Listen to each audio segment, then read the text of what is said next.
Hi and வணக்கங்க. இன்றைக்கி நாங்கள் எங்கே போயிருந்தோம்னு பார்த்தீங்கன்னா, எங்கள் ஊருக்கு பக்கத்தில் இருக்கிற மஞ்சவேல் முருகன் கோயிலுக்கு தான் போயிருந்தோம். இன்றைக்கி அந்த கோயிலில் வந்து வெளியூர் காவடின்னு சொல்லியிருந்தாங்க.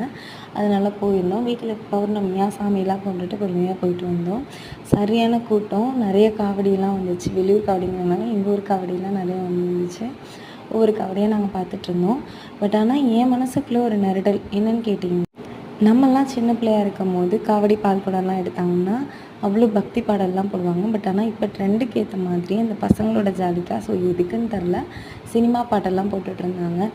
எனிவே அந்த விரதம் இருந்து காவடி எடுக்கிறவங்க என்ன வேண்டிகிட்டு இருந்தாங்களோ அது எல்லாமே நல்லபடியாக நடத்தி கொடுக்கணும். நான் அந்த முருகப்பெருமான்கிட்ட வேண்டிக்கிட்டேன். நீங்களும் அந்த கோயிலுக்கு கண்டிப்பாக போயிட்டு வாங்க. ஏன்னா ரொம்ப சக்தி வாய்ந்த முருகன். ரொம்ப கூட்டமாக இருந்துச்சு. நல்லா இருந்தது. ஒவ்வொரு காவடியும் பார்த்துட்ருந்தோம். அது மட்டும் இல்லாமல் நாளைக்கு வந்து கோயிலில் வந்து தேர் அதுக்கு மறுநாள் தெப்போன்னு சொல்லியிருக்காங்க. முடிஞ்சால் உங்களால் பக்கத்தில் இருந்தீங்கன்னா அந்த கோயிலுக்கு எல்லோரும் போயிட்டு வாங்க.